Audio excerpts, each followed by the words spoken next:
Hey BookTube, my name is Matt and I'm here to tell you a little bit about a book that I just read that I think is worth reading, and it is called The Nightingale by Kristen Hanna.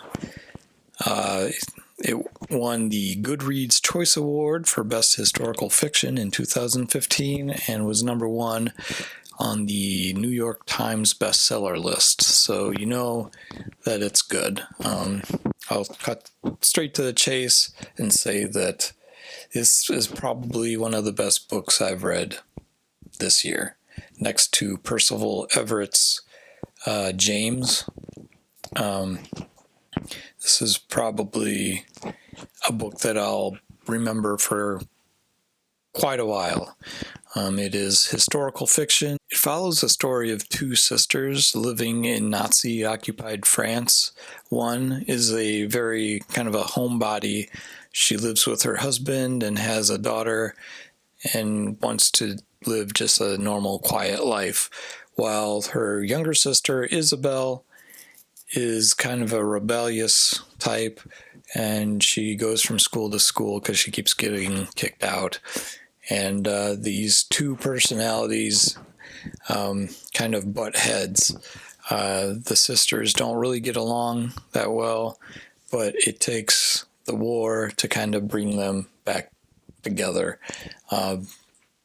Vienne, she has to live with a Nazi while her husband is off to war. He gets captured and becomes a prisoner of war. Isabel, on the other hand, she is not having the Nazis. She does not want to live under German or a Nazi rule, and she secretly goes and becomes part of the French resistance, who helps bring Allied forces back to the French-Spain border so they can be returned to their units. And these are two very brave women. And one, on the one side, is kind of a more obvious bravery. We have Isabel, who helps these downed soldiers in German-occupied France get back to their units.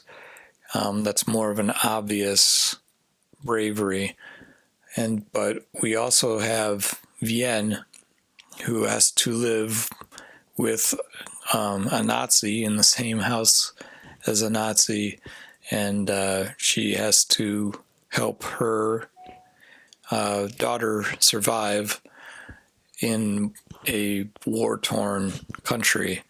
And just surviving is a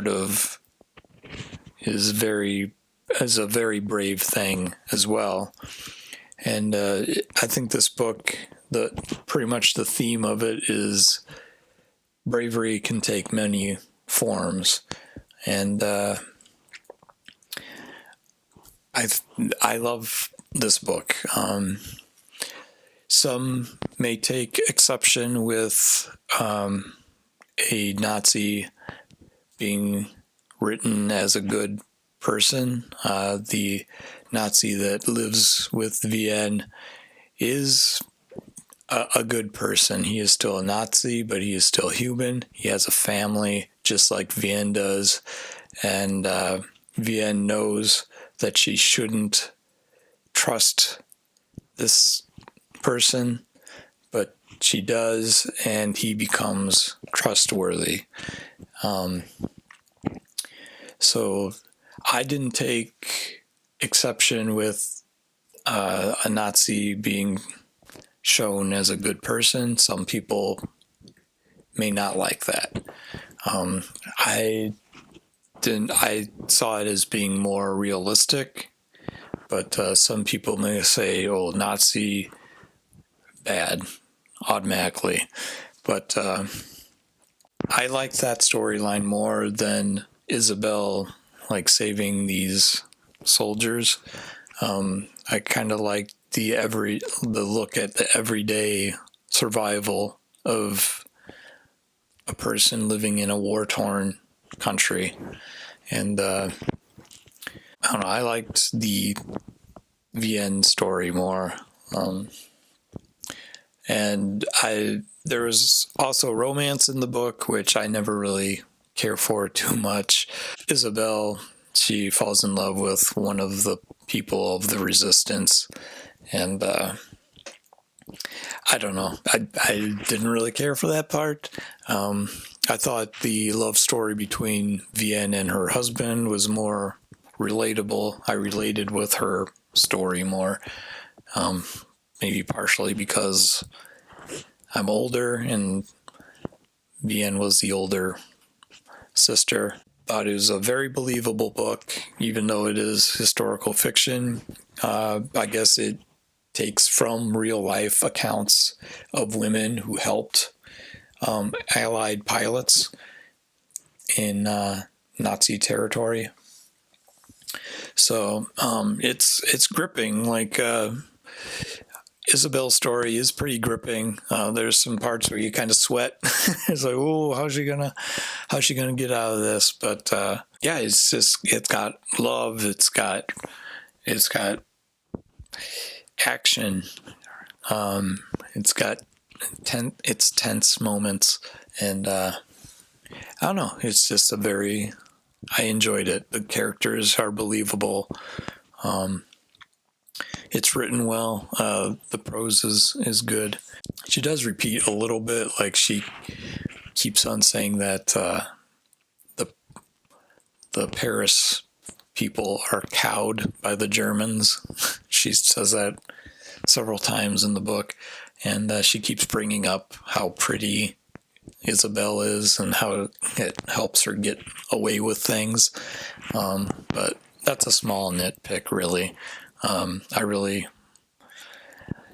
I sound like a broken record, but I really loved this book, and I think anybody who loves historical fiction will like it too. They are working on a motion picture adaptation for it with the Fanning sisters. I guess they will be playing the sisters in the movie, which I don't know. They look like they'd be good, well cast for the parts. So yeah, I don't think I really have anything else to say about the book. I'm probably missing something. There's probably something I wanted to say about it, but I can't think of anything right now. So yeah, if you love historical fiction, love World War II stories, I think this book is for you.